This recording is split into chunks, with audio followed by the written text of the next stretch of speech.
സുവിശേഷം ലോകത്തെ രക്ഷിക്കുന്നതാണ് സുവിശേഷം. സുവിശേഷം എന്നത് ദാവീദിന്റെ സന്തതിയായി ജനിച്ചു, മരിച്ചു, അടക്കപ്പെട്ടു, മൂന്നാം നാൾ ഉയർത്തെഴുന്നേറ്റു. ആമേൻ 40 ദിവസം ആമേൻ തന്റെ ശിഷ്യന്മാർക്ക് പ്രത്യക്ഷനായി. 40-ാം ദിവസം സ്വർഗത്തിലേക്ക് കരകയറിപ്പോയി. ആമേൻ സ്തോത്രം. വീണ്ടും മനുഷ്യരെ തന്റെ വിശുദ്ധന്മാരെ ചേർക്കാൻ വരുന്ന ആ യേശുവിന്റെ മാർഗമാണ് സുവിശേഷം. ആമേൻ. സുവിശേഷം നല്ല വാർത്തയാണ്, നല്ല സ്നേഹത്തിന്റെ വാർത്തയാണ്, ആശ്വാസത്തിന്റെ വാർത്തയാണ്, നിത്യജീവൻ നൽകുന്ന വാർത്തയാണ്. സുവിശേഷം അംഗീകരിക്കുന്നവർക്ക് നിത്യരക്ഷ കിട്ടും. ആമേൻ.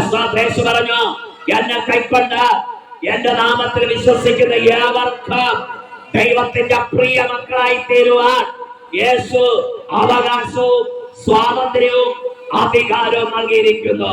ഹല്ലേലൂയ. യേശു പറഞ്ഞു, മറ്റൊരുത്തൻ രക്ഷയില്ല. നാം രക്ഷിക്കപ്പെടുവാൻ ആകാശത്തിന്റെ കീഴിൽ മനുഷ്യരുടെ ഇടയിൽ നൽകപ്പെട്ട നാമം യേശു ക്രിസ്തുവിന്റെ നാമമല്ലാതെ വേറൊരു നാമം രക്ഷ പ്രാപിപ്പാൻ വേറൊരു നാമം ഇല്ല. യേശു പറഞ്ഞു, ഞാൻ തന്നെ വഴിയും സത്യവും ജീവനും എന്നിൽ കൂടി അല്ലാതെ ആർക്കും പിതാവിന്റെ അടുക്കൽ എന്നിൽ കൂടി അല്ലാതെ ആർക്കും സ്വർഗത്തിൽ പോകുവാൻ വേറൊരു വഴിയില്ല. സ്തോത്രം. ആമേൻ. കർമ്മമാർഗങ്ങളിൽ കൂടിയോ, നേർച്ചക്കാഴ്ചയിൽ കൂടിയോ, വഴിപാടിൽ കൂടിയോ, പുണ്യപ്രവർത്തിയിൽ കൂടിയോ ആർക്കും ആമേൻ ദൈവരാജ്യത്തിൽ പോകാൻ കഴിയുന്നതല്ല. സർവശക്തനായ ദൈവം ആമേൻ സകലരെയും ആമേൻ രക്ഷിക്കുവാൻ ഈ ലോകത്തിൽ അവതരിച്ചത്. കർമ്മമാർഗത്തിൽ കൂടി ആർക്കും സ്വർഗത്തിൽ പോകാൻ പറ്റില്ല. പുണ്യപ്രവർത്തിയിൽ കൂടി ആർക്കും സ്വർഗത്തിൽ പോകാൻ പറ്റില്ല.